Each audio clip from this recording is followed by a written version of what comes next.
Alcoolista não é aquela pessoa que bebe todo dia necessariamente. Não é aquela pessoa que bebe só bebida destilada. Uma pessoa pode ser alcoolista e beber a cada 15 dias. Ela pode ser alcoolista e beber uma vez por mês. Ela pode ser alcoolista e não estar bebendo. Ela pode ter um problema de alcoolismo. Se você ficar achando que a pessoa que tem alcoolismo é sempre aquele que acorda bebendo, aquela pessoa que já está na rua, 9 a cada 10 alcoolistas não são assim. E a grande maioria nem parece que é. Você pode ficar achando que mas ele bebe para me provocar, porque isso não é um problema real. Justamente o álcool, para uma pessoa que não tem um problema com álcool, que não tem alcoolismo, quando o álcool começa a dar problema, começa a atrapalhar qualquer coisa, ela não tem essa obsessão, esse apego pelo álcool. Agora, esse apego, essa obsessão, essa ideia assim que, meu Deus, o álcool é muito importante na minha vida, já é o começo de um sinal de alcoolismo. Mas é importante que você já comece entendendo que o alcoolista não é uma pessoa que é sem vergonha, não é uma pessoa que não se importa com a família, não é um egoísta, egocêntrico. Eu sei que por aí o pessoal fala coisas que não tem base em nada, né? Mas não é isso, isso é uma mentira.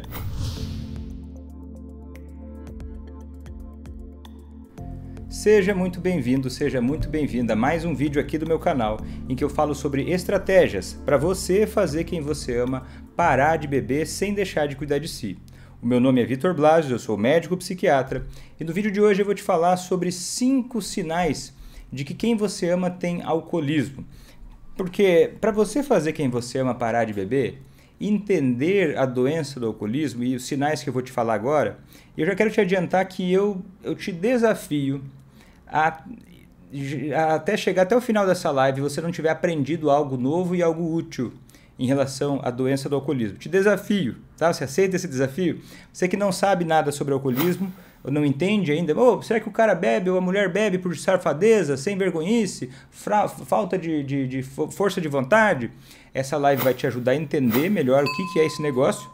E você que já conhece um pouco mais sobre alcoolismo, já sabe um pouco sobre a doença, você vai aprender muitas coisas úteis e entendendo isso você vai se aproximar, né? Você vai ter mais condições de fazer quem você ama parar de beber, né? Porque para você vencer o inimigo, você precisa conhecê-lo. Então é fundamental que você entenda isso, até para você não ficar se perdendo com coisa muito nada a ver, né? Vou te dar um exemplo aqui. Se você não entender como é a doença do alcoolismo, você vai tentar fazer quem você ama beber moderado, por exemplo. Tentar fazer ele beber menos, ou vai brigar com ele não porque ele bebeu, isso não incomoda, mas porque ele passou do ponto. Você vai entender que se você acha que esse é o problema, quando ele passa do ponto que é o problema, é não ter entendido a doença do alcoolismo que faz você não ter tido nenhum resultado positivo até hoje, porque você está apontando para o lugar errado, né? Para uma pessoa que tem a doença do alcoolismo, conforme eu vou te explicar nesse vídeo, beber moderado não rola, não vai dar certo. Eu vou te explicar bem o porquê. Por que é importante saber disso? Porque, olha, quando a gente entende melhor o problema real que se passa com a pessoa, a gente consegue ter mais empatia. A gente diminui um pouco o nosso ódio, né? Você pode não gostar, pode não concordar, você pode não querer que seja assim, ok. Mas quando você entende a doença, diminui um pouco o ranço. Você consegue ser capaz de articular melhor o seu jeito de lidar com a pessoa, né? E entender que o alcoolista é doente, ele tem uma doença e que essa pessoa, apesar de ser doente, ela precisa tomar uma atitude.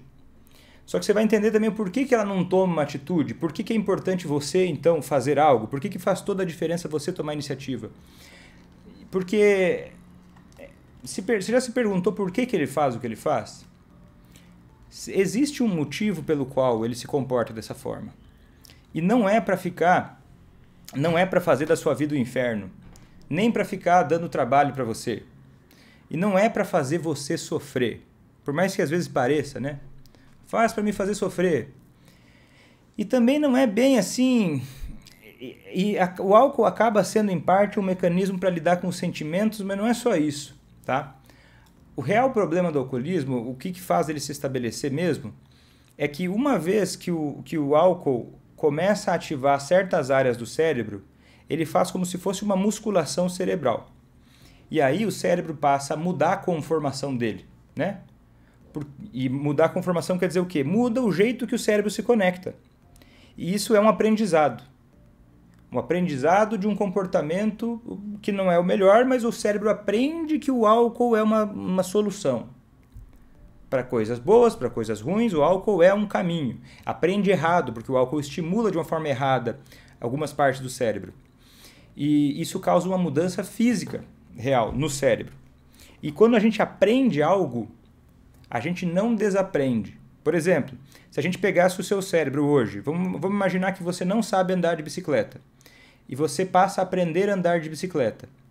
A gente avaliar o seu cérebro antes e depois, a gente vai ver diferença. Aquele aprendizado de andar de bicicleta é um caminho neuronal. A gente chama isso de engrama, né? É um caminho no cérebro que vai estar lá diferente, aumentado, mais forte, né? Que com menos uma pessoa que sabe andar de bicicleta, ela anda de bicicleta sem muito esforço, né? Uma pessoa que não sabe andar de bicicleta, ela sobe na bicicleta, ela faz muito esforço. Por quê? Porque não tem esse engrama fortalecido. Tá entendendo?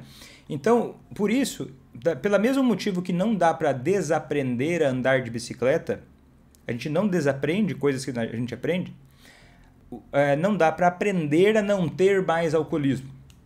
Não dá para aprender mais a não ter alcoolismo. Mas dá, sim, para criar outros aprendizados que não façam com que o alcoolismo se manifeste. Certo? E eu vou te ajudar a entender como é que é esse problema do alcoolismo.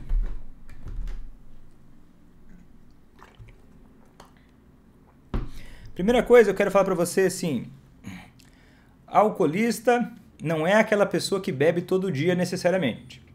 Não é aquela pessoa, vou falar do óbvio, depois a gente vai para mais profundo, tá? Não é aquela pessoa que bebe só bebida destilada. Uma pessoa pode ser alcoolista e beber cada 15 dias. Ela pode ser alcoolista e beber uma vez por mês. Ela pode ser alcoolista e não estar bebendo. Ela pode ter um problema de alcoolismo. E estar, vamos dizer assim, ó, ele parou de beber, ele está estável da doença e agora ele não está bebendo. Ele ainda tem alcoolismo. Se você ficar achando que a pessoa que tem alcoolismo é sempre aquele que acorda bebendo, aquela pessoa que já está na rua, você tá considerando apenas 1 a cada 10 alcoolistas. 9 a cada 10 alcoolistas não são assim. E a grande maioria nem parece que é. Você pode ficar achando que, mas ele bebe para me provocar, porque isso não é um problema real. E a maioria das vezes é assim. Justamente o álcool, para uma pessoa que não tem um problema com álcool, que não tem alcoolismo, quando o álcool começa a dar problema, começa a atrapalhar qualquer coisa, ela não tem essa obsessão, esse apego pelo álcool. Agora, esse apego, essa obsessão, essa ideia assim que, meu Deus, o álcool é muito importante na minha vida, já é o começo de um sinal de alcoolismo. Tá entendendo? Então é importante que você já comece, e eu vou te explicar como isso é, mas é importante que você já comece entendendo que o alcoolista não é uma pessoa que é sem vergonha, não é uma pessoa que não se importa com a família, não é um egoísta, egocêntrico. Eu sei que por aí o pessoal fala coisas que não tem base em nada, né? Mas não é isso, isso é uma mentira, isso é um erro, é uma mentira, não é verdade. Só que o comportamento dele faz parecer isso, ok, mas agora, conforme ela melhora, esse comportamento já muda, né? Então, é muito importante que você comece já pensando, tendo um exercício de empatia, para tentar entender a perspectiva dele. De novo, para vencer o inimigo, a gente precisa conhecer ele, né? E o inimigo não é a pessoa que você ama, é a doença do alcoolismo. E as coisas se confundem muito, tá? Você tem que cuidar para não confundir. O próprio alcoolista confunde muito que existe uma pessoa com a doença, né? Não existe só a doença, mas parece que é só a doença. Daí você dá, nossa, como é que eu vou amar alguém que tem alcoolismo? Porque a pessoa não é aquilo, ela está assim desse jeito agora, mas ela não é aquilo. Existe uma pessoa por trás daquele problema, né? Do que está acontecendo agora. Então, não é... E assim, vamos lá. O alcoolismo é uma doença crônica, assim como, sei lá, diabetes, alguns tipos de pressão alta. É uma doença que tem um componente genético, mas esse componente genético, ele só faz diferença entre a velocidade que uma pessoa consegue ter alcoolismo. não é a genética que determina sozinha. A pessoa pode sim ter genética para alcoolismo e nunca desenvolver. Assim como ela pode não ter uma genética forte para o alcoolismo, mas desenvolver, porque essa questão genética ela é muito tem muitos fatores, né? Não é um gene só, ela é uma relação muito complexa e sempre envolve o ambiente. A genética principalmente acaba servindo para pessoas não terem alcoolismo. Né? A pessoa que tem, por exemplo, ela passa muito mal quando bebe uma pequena dose. Eu não sei se você já percebeu, e talvez eu vou ser mais claro agora nisso. Nem todo mundo, as pessoas não têm a mesma sensação quando bebem. As pessoas têm sensações diferentes quando bebem. Se você, por exemplo, ingere bebida alcoólica, não é a mesma coisa que outra pessoa, porque a gente tem gostos diferentes, o cérebro reage de maneira diferente ao álcool. Quem desenvolve alcoolismo, muitas vezes, na maioria das vezes, quando bebe, sente um prazer e uma satisfação muito grande. É como se, nossa, bebeu e aquilo é uma maravilha, aquilo é incrível, aquilo é delicioso, aquilo é maravilhoso, é uma das melhores coisas que eu já senti na vida. É muito diferente da maioria de quem não tem alcoolismo e bebe, que pode até, eu até gosto de beber, mas não é a coisa mais gostosa do mundo, não é tão gostoso assim. E tem gente que bebe e nem gosta, odeia, não gosta do efeito, não gosta do gosto. Então não é igual para todo mundo. Então isso sim, a pessoa que você ama, provavelmente, ela tem já uma reação cerebral ao álcool diferente de quem não tem alcoolismo. Porque ela sente mais prazer. Então quando você for olhar para ele e falar assim, é tão fácil não beber, por que você não para de beber? Não é igual para ele e para você. Pensa no que você gosta, sei lá, o preferido, o seu chocolate preferido. Imagina alguma coisa que você gosta e que não é saudável. E multiplica isso por 1000. Esse é o prazer que a maioria dos alcoolistas tem no início, né, quando começa o alcoolismo. Porque tem essa diferença até no cérebro, né? E claro, mesmo que a pessoa não tenha isso, se ela beber por tempo suficiente, quantidade suficiente, ela acaba desenvolvendo alcoolismo por outras vias. Então, o que é o alcoolismo? O alcoolismo ele é uma mistura de uma alteração cerebral com o estilo de vida. O que é isso? Não é porque ele é doente que ele não tem o que fazer a respeito para mudar. Mas não é fácil mudar. Porque o comportamento e o cérebro eles são muito conectados. O nosso cérebro, na verdade, é como se fosse uma impressão digital dos nossos comportamentos médios. Né? É uma impressão digital dos nossos hábitos. Se ele muda o hábito, ele tende a mudar um pouco algumas coisas do funcionamento cerebral. Por exemplo, se ele para de beber, tende a melhorar algumas coisas. Só que outras vão estar lá adormecidas, esperando o momento que ele for beber de novo. O alcoolismo é doença, tá? É doença, ela é descrita, ela é classificada pelas maiores entidades, maiores órgãos responsáveis por definir o que é doença, e isso é muito sério. Desde 1977. Foi quando a Organização Mundial de Saúde definiu um sistema da síndrome de dependência ao álcool, que hoje até tem outros nomes, dependendo do lugar, mas começou a aceitar e considerar o conceito de que alcoolismo é sim uma doença, que não é simplesmente uma falha de caráter, não é simplesmente um problema moral, entende?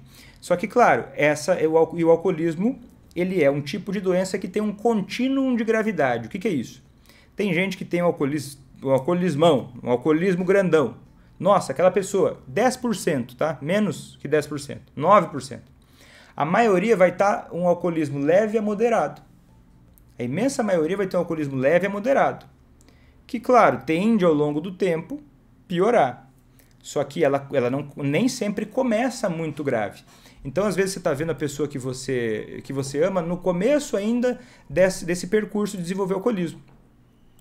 Vamos lá, então. Eu vou falar para você 5 sinais, agora, de que quem você ama tem alcoolismo. Não são os únicos, e eu vou explicar para você algumas bases neurocientíficas de como é que esse negócio acontece, porque isso vai te ajudar a entender assim na prática, sabe? Você vai olhar, depois do que eu vou te explicar, você vai começar a olhar para o alcoolista de um outro jeito. É como se você tivesse assim, um binóculo, assim, como se tivesse um microscópio. Você vai sacar o que está acontecendo, você vai olhar para ele e você vai entender. Ah, é por causa disso que ele age dessa forma. Né? Me conta se não. Primeiro, os 5 sinais. Depois, a explicação neurobiológica. Primeiro sinal de alcoolismo. A pessoa bebe mesmo que isso cause problemas nos relacionamentos.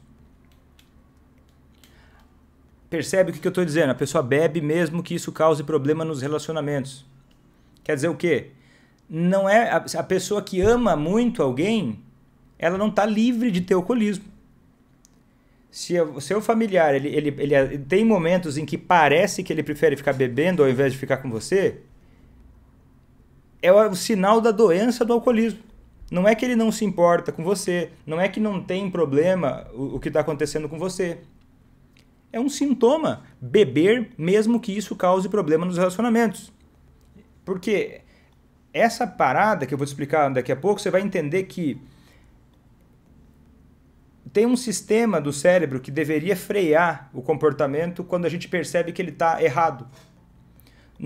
O álcool ele agride todo o nosso corpo, principalmente o cérebro e todo o nosso cérebro, mas principalmente a área do julgamento, a área que é o córtex pré-frontal, a área do freio, a área da noção, a área de você calcular se o que você está fazendo está indo de acordo com o que é importante para você. É a área que organiza o seu comportamento. É a área que fala, ó, deu, já terminou, já fez o suficiente. Então, com essa área funcionando menos, o simancol dele se funcionando menos, ele vai tender a beber mesmo que os relacionamentos estejam ruins e ele não vai ter muita clareza sobre isso. Por mais que você fale, porque você vai falar com a área racional e aí ele não vai entender porque justamente o álcool está afetando aquela área. Percebe como vira um ciclo? Ele bebe, dá problema, daí os problemas estressam mais e aí todo mundo reage de uma forma que poderia ser considerada justa, mas infelizmente essa forma comum, senso comum de lidar com esse problema, de reclamar, de aconselhar, faz a pessoa beber mais e ela continua sem perceber que está precisando mudar e ela vai bebendo cada vez mais, tendo cada vez mais problema nos relacionamentos e você sem perceber você já caiu dentro do ciclo do alcoolismo, virando sem querer parte do que mantém o alcoolismo acontecendo. Muitas vezes por falta de entendimento sobre a doença e o que afeta ela. Né? Segundo ponto, perder o controle ou exagerar depois que começou a beber. Perder o controle ou exagerar depois que começou a beber. Então você sai lá com seu familiar e você quer tomar só uma cervejinha. E todo mundo vai tomar só uma cervejinha, uma só mesmo, uma latinha só. Só que você vê que o seu familiar ele não para em uma, ele não para em duas, ele não para em 3, ele não para mais. Ele sai para se divertir, sei lá, vai almoçar com os amigos no final de semana, o almoço termina meia-noite, 3 da manhã. Pô, mas como é que pode uma pessoa que não para, não se dá conta que já deu?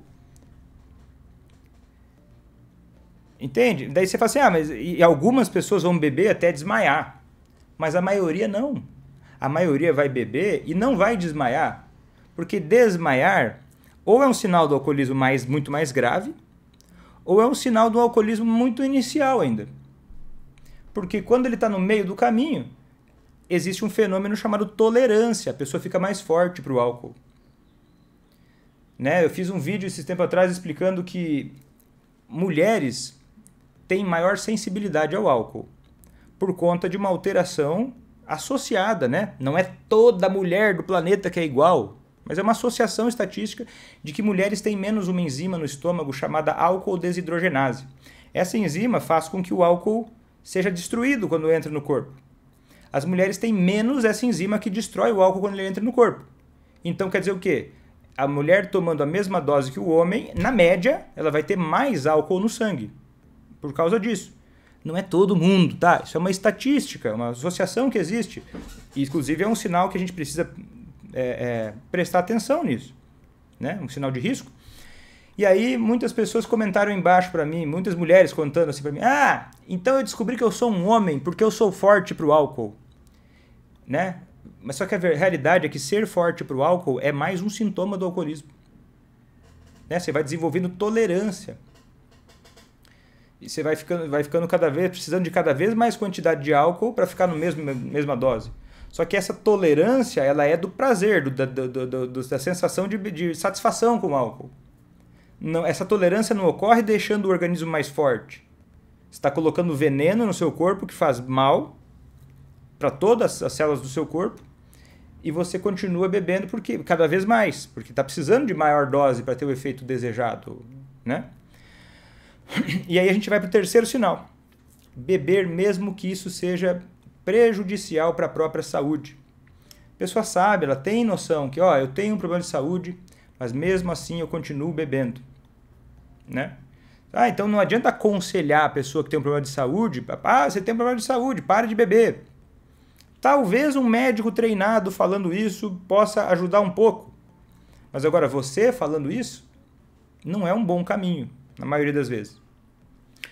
Quarto sinal de alcoolismo: se colocar em risco por beber e minimizar o risco que está se colocando por beber. Eu te falei que o álcool ele diminui a função do córtex pré-frontal, né? Que é a área que calcula riscos, que pensa no amanhã. Então o alcoolista, né, conforme ele está bebendo, o cérebro já está mais programado, ele já está mais voltado a prazer imediato. E diminui a percepção de risco de coisas que podem acontecer depois, ou até mesmo agora. O mais básico disso é aquela pessoa que se embriaga e fica contando piada ruim ou fica sendo chato na conversa. Que ele não se dá conta que aquilo ali é chato. Né? Não se dá conta que aquilo ali pode fazer ele ter uma má impressão perante pessoas que são importantes para ele. Em outro nível, essa mesma pessoa ela pode achar que ela está bem para dirigir. Ela pode achar que eu tomei só uma latinha, eu tomei 2 latinhas, então eu posso dirigir. Mesmo sabendo que existe uma associação entre acidentes de trânsito fatais, inclusive, e mesmo pequenas quantidades de álcool, né? Então ela assume riscos que são sérios por beber. E você às vezes olha isso e fala, não, mas ele bebeu só um pouco e vai dirigir. Quem está fora e às vezes está no ciclo do alcoolismo começa a perder o termômetro e começa a tolerar coisas que não toleraria em outras condições. Porque está tão imerso no ciclo do alcoolismo, talvez você é familiar. Você está tão próximo, tão imerso nesse ciclo do alcoolismo que você não se dá conta que beber mesmo que pouco não combina com o trânsito, não combina com direção. Então você não entra na droga de um carro, ou na garupa de uma moto, ou na bicicleta, seja lá o que for, de alguém que bebeu. Não interessa quanto essa pessoa bebeu. Porque isso é muito perigoso para si e para os outros. Tá entendendo? Então o alcoolista ele tende a perceber menos esse risco, até por conta do jeito que o álcool age no cérebro.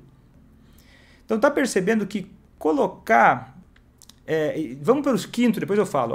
E o quinto sinal. A dificuldade de perceber sozinho que o álcool virou um problema. Sabe por quê? O álcool ele prejudica o córtex pré-frontal, especialmente em 2 áreas. Córtex cingulado anterior e a ínsula, que são aqui na frente, mais ou menos aqui. Essas 2 áreas elas são responsáveis pela gente perceber o nosso próprio comportamento e alinhar ele com o que a gente quer na vida.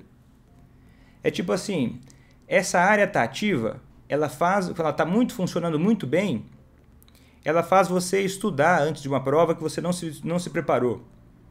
Ela faz você perceber que você está comendo demais e aí você precisa fazer uma alimentação melhor.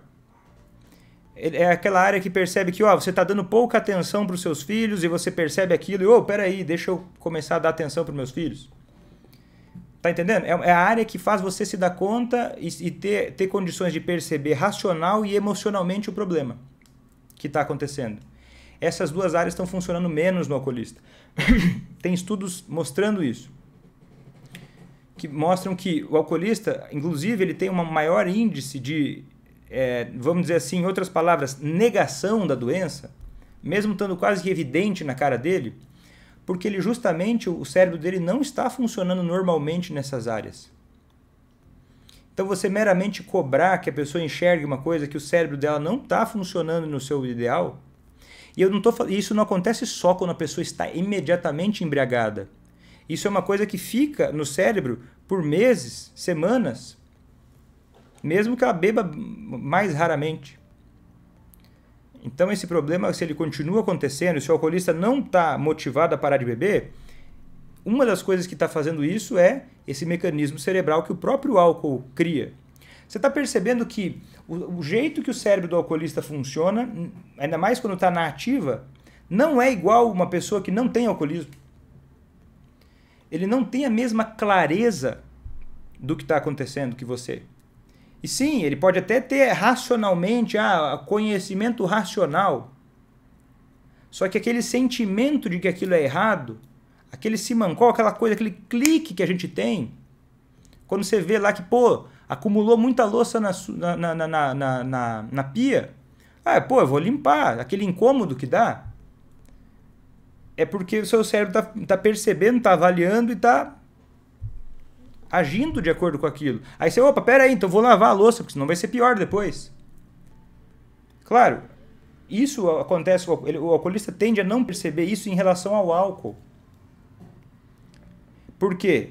Quando bebe, vem um prazer, uma satisfação muito grande que ensina o cérebro a buscar o álcool como solução maravilhosa e ensina o cérebro a ter medo da sobriedade. Ensina o cérebro não só a gostar do álcool, mas a precisar dele. Isso não é um fato, é só uma percepção, um aprendizado errado.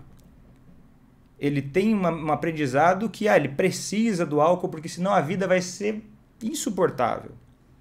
E ele acha que ele só quer beber, na maioria das vezes. Como é que a gente sabe se uma pessoa quer ou ela acha que quer ou acha que precisa beber?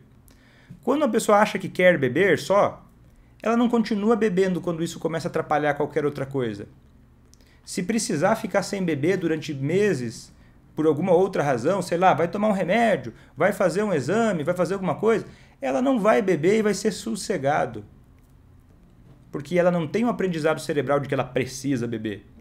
Ela não fica obsessiva pensando no álcool. O álcool tem que estar em tudo, o álcool tem que estar em todo lugar. Como o alcoolista tem. E aí ele vai falar, não é. Daí se você conversa sobre isso com ele vai te responder algo como, não é em todo lugar. Mas na prática é assim. Bem poucos lugares que não enfia o álcool no meio. Porque a cabeça dele está sempre maquinando, tentando pensar no álcool, tentando buscar uma forma do cérebro sentir aquilo que ele acha que o álcool traz. Porque o álcool como substância apenas, ele não é capaz de trazer o alcoolismo para a maioria das pessoas. Não do jeito que ele é na vida real. O álcool traz um aprendizado cerebral. E aí eu vou te contar para explicar como é que ele funciona no cérebro. Isso aí vai te iluminar muita coisa. Inclusive, se você é aluno na ACA, essa explicação vai te ajudar bastante também mais um jeito de falar o que você já sabe lá, que eu ensino no curso ACA. É o seguinte. Vou contar uma pequena história e depois eu vou uma história que não é bem sobre alcoolismo, mas depois ela vai explicar uma coisa sobre alcoolismo. E essa história vai permitir você entender um conceito complexo, tá? Então confie em mim e escuta essa história, que vai parecer que não tem nada a ver, talvez, no início, mas depois ela vai tornar muito fácil o entendimento de uma outra coisa que é complexa, que até muitos e muitos psicólogos que formados há muitos anos não entenderam ainda esse conceito, porque ele é um conceito relativamente complexo. Mas você vai achar muito fácil agora, por causa do que eu vou explicar. Teve um cara chamado Pavlov. Ele era um pesquisador da psicologia comportamental. E o Pavlov começou a observar coisas que você também, se você tem um cachorro em casa, você já sacou isso. Pelo menos aqui em casa, tem um quarto em que tem as coleiras para os meus cachorros passearem. Só que esse mesmo quarto é onde eu guardo outras coisas, né? Por exemplo, lá tem roupa de cama no lugar, lá no armário, tem outras coisas que às vezes a gente vai ali e pega uma toalha, né? E toda vez que eu abro a porta daquele cômodo, os meus cachorros ficam doidos, nossa, começa a correr atrás de mim e acha que é a hora do passeio. E eles têm certeza que é a hora do passeio, mas não tem nada a ver, eu tô lá pegando a toalha. Aí eu saio com uma toalha, eles olham assim como se, meu Deus, que decepção. Já aconteceu com você? Talvez você que tem um cachorro, quando você fala uma determinada palavra, por exemplo, passeio, tá conversando com alguém e fala assim, não sei o que, tava andando no passeio público, de repente seu cachorro vira assim, ô louco. Só que, como é que isso acontece? Será que o cachorro ele é inteligente, ele sabe que está guardado ali, ele sabe como é que é? Como é que o cachorro aprendeu isso? Se você pega um cachorro filhote e fala passeio, ele não vai ter reação nenhuma. E se você nunca usar a palavra passeio e de repente, ou muda o idioma da palavra, ele não vai entender. Por que ele associou? Por que ele tem tanta... Ou quando você traz, por exemplo... Quando você chega... Isso acontece, por exemplo, aqui em casa acontece. Se eu pego uma barrinha de cereal, por exemplo, uma barrinha de proteína, e eu chego perto dos meus cachorros e faço um barulhinho assim, eles ficam doidos. Começam a salivar e começam a pensar por quê? Porque é o mesmo barulhinho do saquinho de recompensa deles. Eles começam a ficar doidos. Mas o que tem a ver esse barulho? É que o cérebro deles aprendeu a associar esse barulho com uma consequência positiva. Tá entendendo? O barulho por si só, se fosse separado do petisco, por exemplo, não ia causar nada neles. A palavra passeio, se não fosse falada sempre antes do passeio, vamos passear, daí vai passear. Isso acontece o quê? Ela associou uma coisa que não tinha nada a ver com uma outra que é muito legal.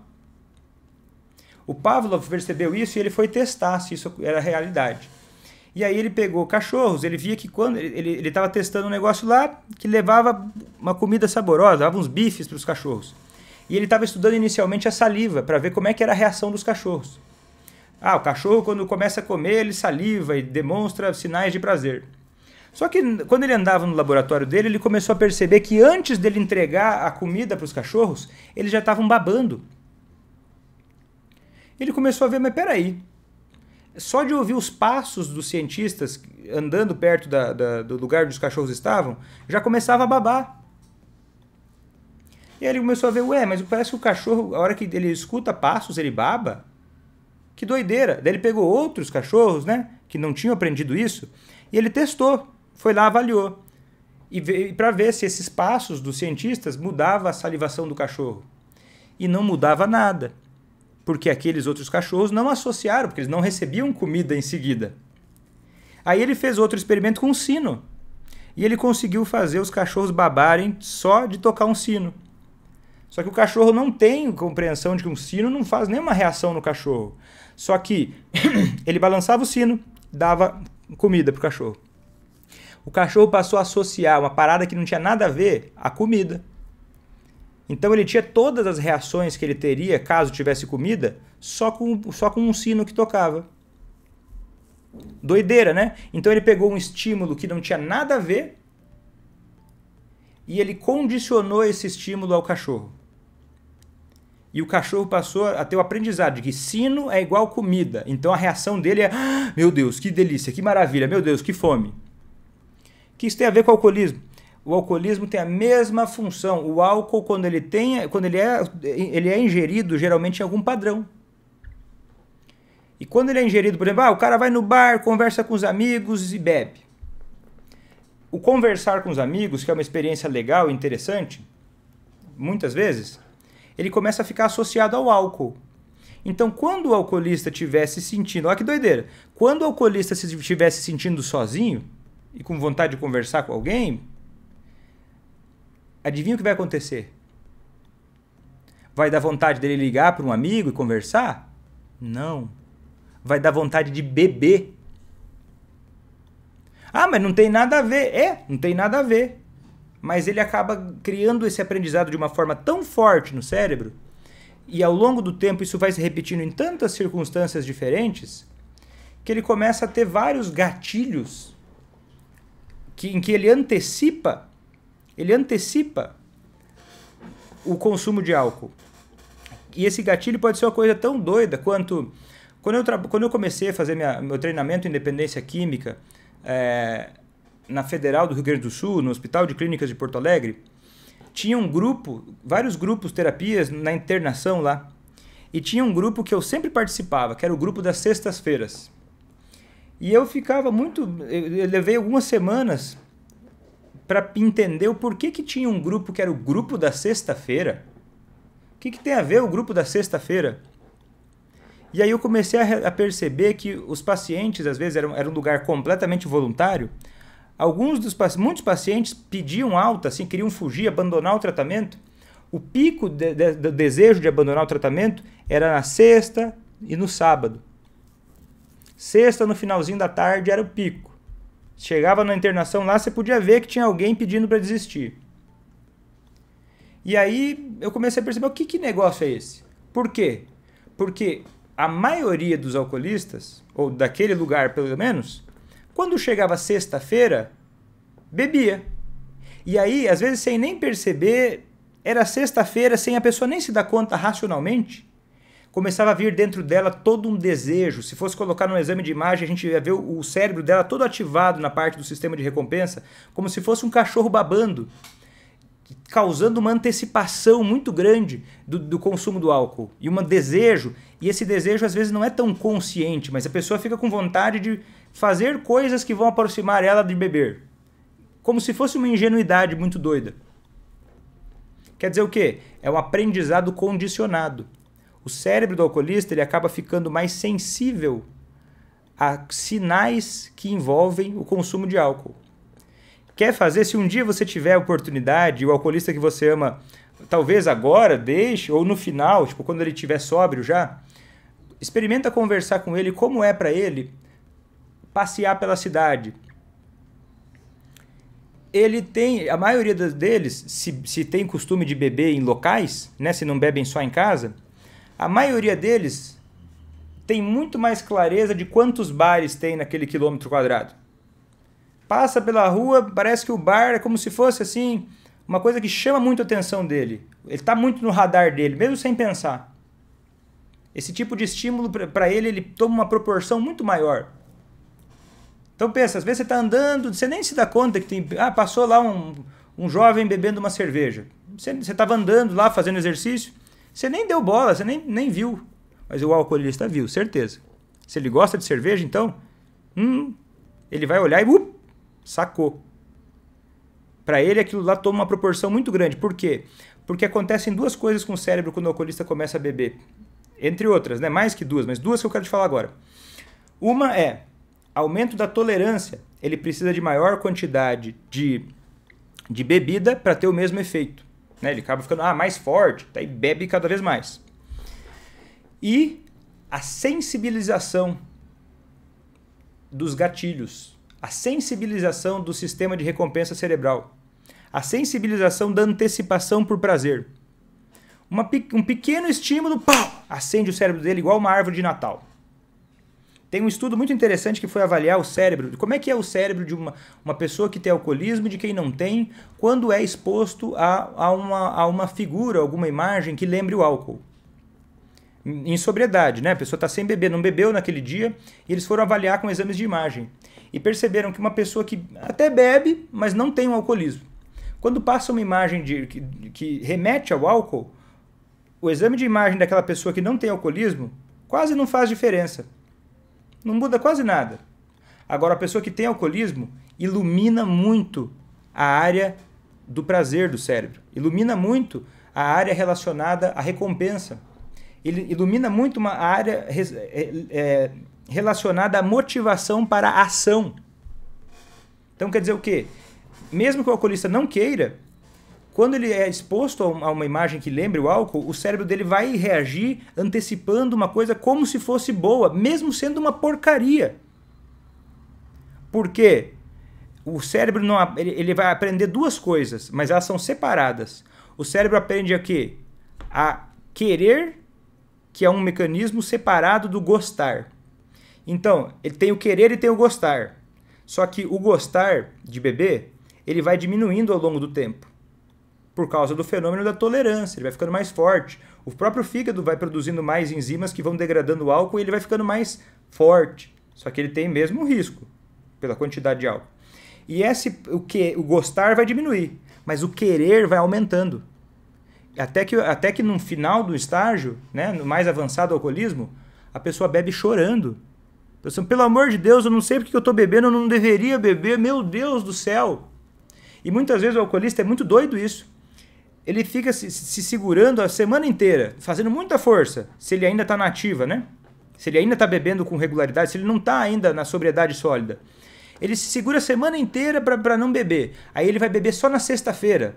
Porque uma pessoa que tem alcoolismo, ela tenta controlar às vezes, colocando padrões. Só que uma pessoa que não tem alcoolismo, não existe isso. Ela acha, às vezes o alcoolista acha que ele vai aprender a beber diferente.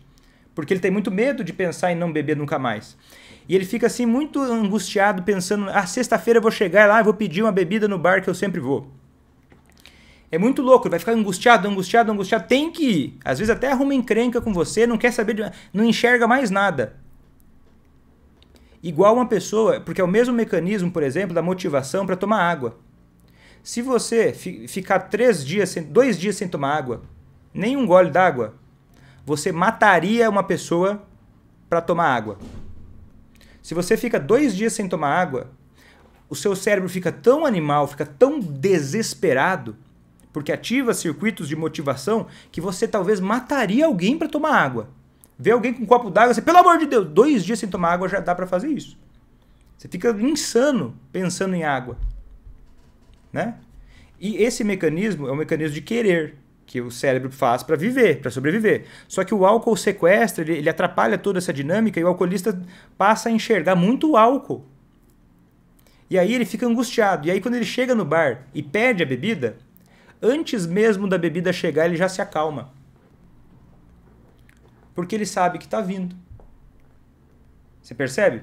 Isso é uma coisa que aumenta a predição por recompensa, mesmo sem aumentar a recompensa em si, diminuindo a recompensa real. Aí ele vai tentar beber mais. Tá entendendo? Não é a mesma coisa que alguém que não tem alcoolismo. E a pessoa perde a noção de risco ao mesmo tempo. Então tem um gatilho, os gatilhos iluminam o cérebro dele pra caramba. Então não é igual, por que ele bebe? Eu combinei com ele de na sexta-feira a gente ir na igreja. E aí ele simplesmente não veio para casa. Ele não se importa comigo. Ele é um mentiroso. Ele é um egoísta. E sabe o que é muito louco? Esse tipo de pensamento ele faz parte do ciclo do alcoolismo.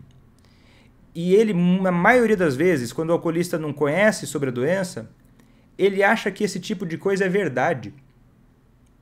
Ele combina com você de, sei lá, ir na igreja, ir na missa na sexta-feira à noite. E ele queria ir. Só que começou a vir um negócio nele que ele não atinou. E no meio do caminho lá ele nem pensou, ele às vezes de uma forma muito tosca, que parece quase maluca, e ele acreditou mesmo que ele ia conseguir ir no bar, tomar só uma e depois ele ia para casa, não ia ter problema. Só que aí a correnteza puxou ele, chegou em casa às 5 da manhã. O que faz isso acontecer? O gatilho, a antecipação, o mecanismo de querer que aumenta em resposta a um gatilho, se sexta-feira for o gatilho, e ao mesmo tempo por uma redução da atividade do córtex pré-frontal, principalmente na área da ínsula e do córtex cingulado anterior, que fazem ele ter um cálculo ruim das coisas. Daí ele vai lá e pisa na bola. E aí você vai lá e fala, você é um sacana, hein? Combinei com você de ir lá no lugar, combinei da gente fazer um negócio lá, você não consegue ficar um dia sem beber pra gente fazer o que eu combinei? Você prometeu pra mim que você iria? Aí ele vai olhar para o que ele fez, para o que ele prometeu, aí ele vai pensar, se ele não pensar que você tá só enchendo o saco e minimizar isso, porque ele não tem muita noção, fica mais obscuro isso na cabeça dele, ele vai começar a achar que ele é um mentiroso, ele vai começar a achar que ele é um fraco, ele vai começar a achar que ele é um incapaz, ele vai começar a achar que ele é um peso na sua vida, ele vai começar a sentir medo da rejeição e ao mesmo tempo vai começar a se sentir um desqualificado. E olha que doideira. Tem um estudo muito interessante com ratos que avaliou dependência. Nesse estudo, por acaso, era dependência de farinha. Eu vou evitar a palavra para ajudar o meu algoritmo aqui para as redes sociais. Os ratos tinham uma dependência de farinha, né? Estou usando uma palavra diferente. E um rato vive em torno, se eu não me engano, 2 anos, tá?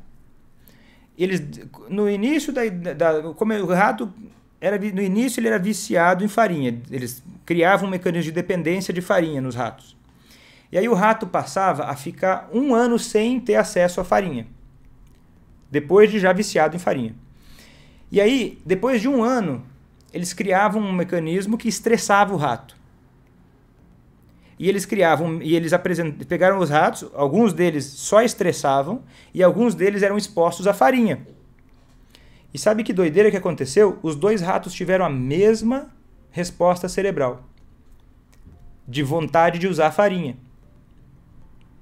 Por quê? Um aprendizado que ficou no cérebro depois de quase uma vida. Esse cérebro mudou, ele ficou mais sensível à substância. Então quer dizer o quê?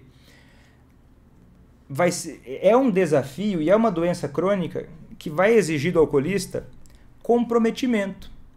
Vai exigir do alcoolista interesse e comprometimento. Só que como é que isso vai acontecer se a gente deixar o alcoolismo somente seguir o curso natural da doença, isolado? A gente ignorar e deixar essa pessoa só esperar que ela vá num médico, sabendo que o cérebro dela tem uma dificuldade, um menor funcionamento da ínsula e do córtex cingulado anterior. Como é que a gente vai fazer para esperar que a pessoa simplesmente pare? Queira parar com facilidade?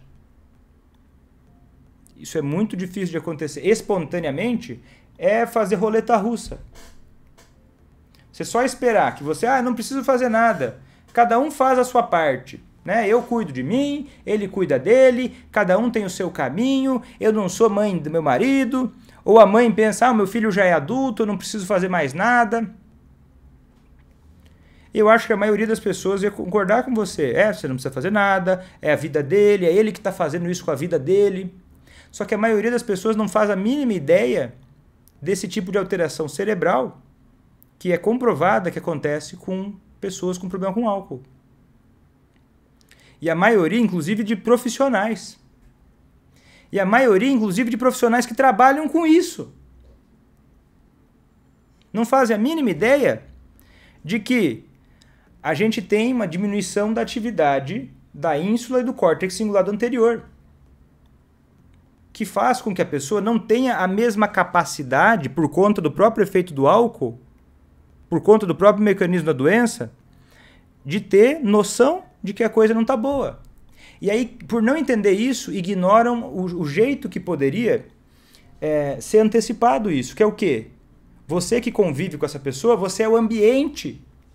Do mesmo jeito que acontece todo aquele aprendizado que não tem nada a ver, né? O aprendizado condicionado que cria fissura, que cria gatilhos, isso tudo é o ambiente. E você faz parte do ambiente. Vitor, eu faço parte do ambiente, mas eu não tenho como fazer, eu já tentei fazer um monte de coisas e nada adiantou. Sabe por quê? Porque você não fazia ideia disso que eu estou falando. Então imagina, tem muito mais coisa que você não faz nem ideia. Porque você está indo na guerra sem as armas. Você vai perder toda hora. É muito melhor ser um guerreiro no jardim do que um jardineiro na guerra.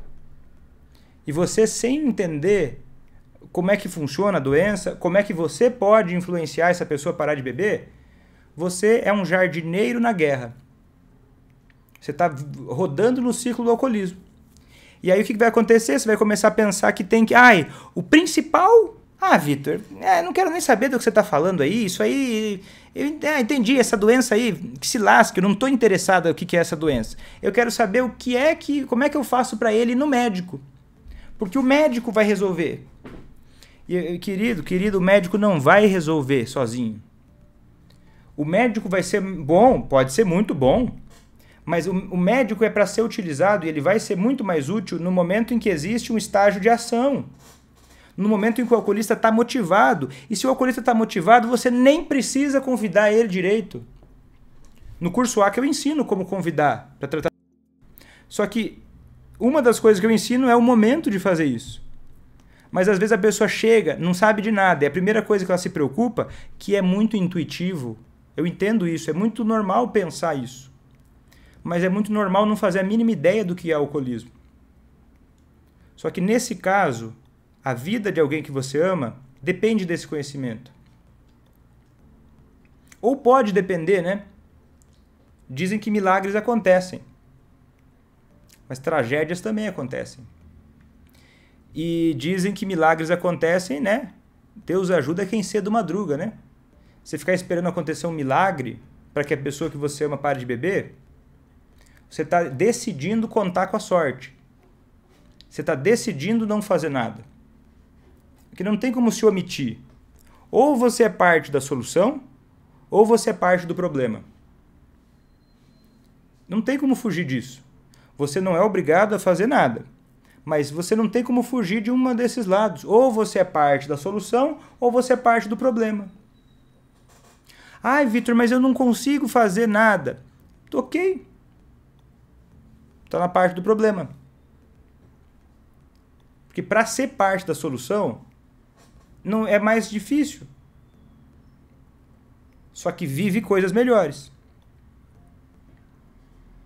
Quem é parte da solução vai ter que aprender, vai precisar aprender, para entender como fazer quem ama parar de beber.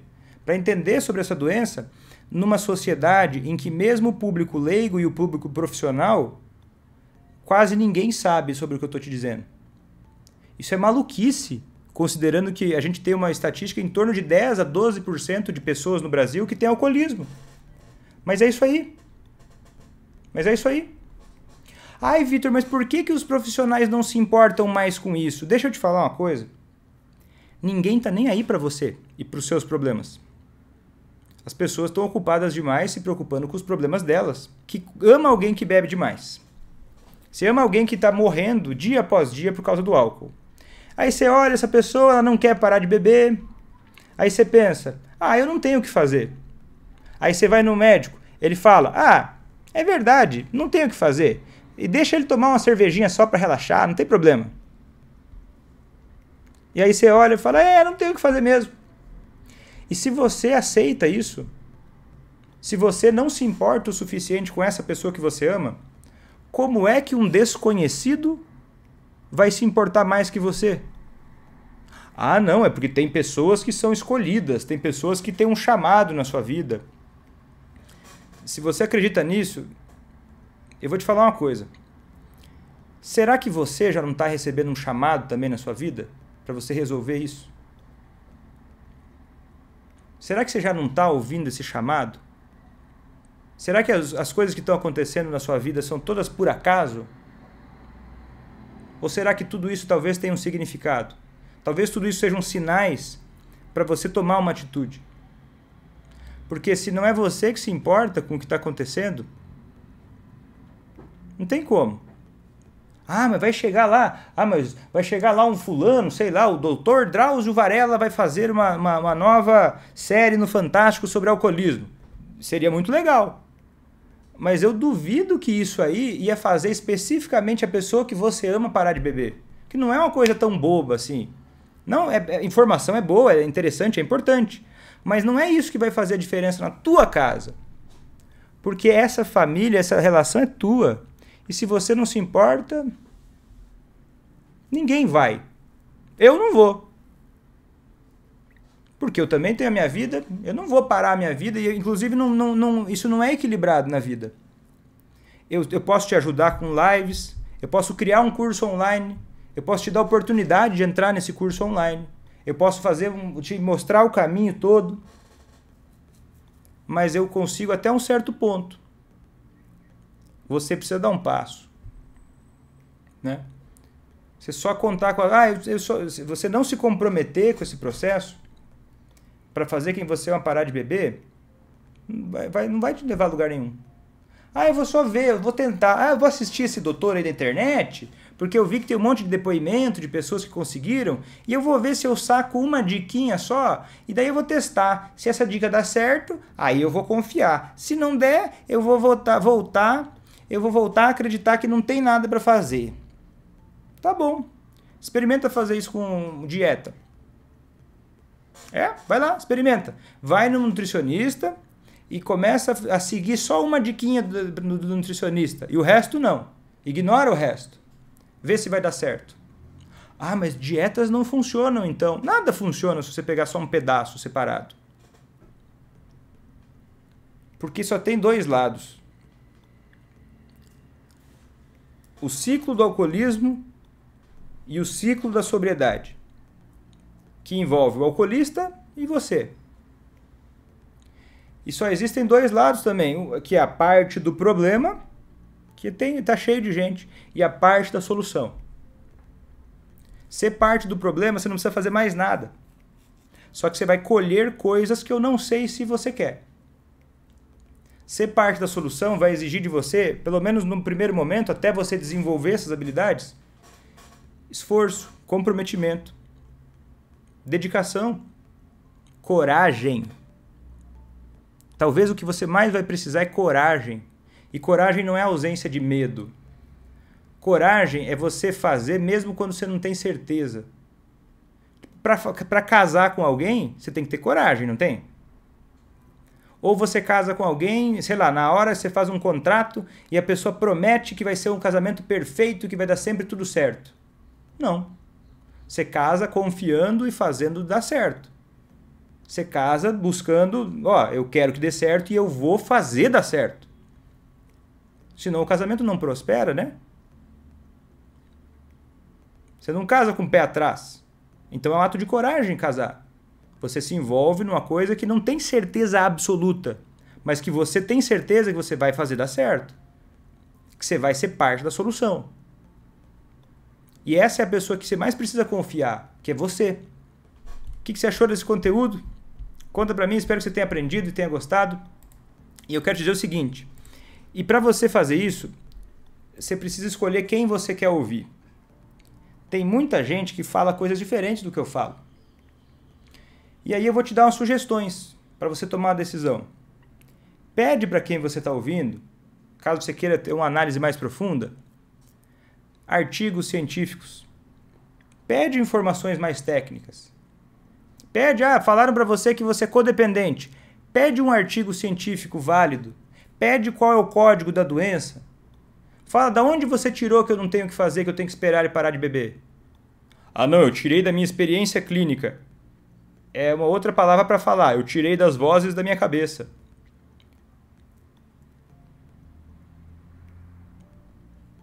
Né? Aí escolhe quem você quer ouvir. E aí, se você não quiser ouvir o que eu tenho para dizer, você acha que não é o caminho, tudo bem mesmo, tudo bem. Eu não estou aqui para querer levar todo mundo para esse caminho. Eu não conheço você, só você sabe da tua história. Agora, escolha as pessoas que você quer ouvir, porque senão você vai ficar confusa. E se cerque de pessoas que têm o mesmo propósito que você. Porque a gente tem que blindar a nossa mentalidade às vezes. Então se cerque e vá conversar com pessoas, vá se aconselhar com pessoas que sabem o caminho. Não quem nunca conseguiu nada. Fulana lá sempre fez tudo errado. A hora que você vai pedir um conselho para ela, ela vai falar um negócio qualquer para você, porque no final ela está torcendo para você não ter resultado, porque se você tiver resultado, isso vai fazer ela se sentir mal. Então escuta quem tem resultado. Porque quem tem resultado quer espalhar isso. Quer te encorajar também a poder experimentar uma vida melhor. Certo? Espero que você tenha gostado desse conteúdo. Se inscreve no meu canal, compartilha. Comenta aqui se você chegou até o final, se você aproveitou. Eu vou ficando por aqui. Até a próxima e tchau!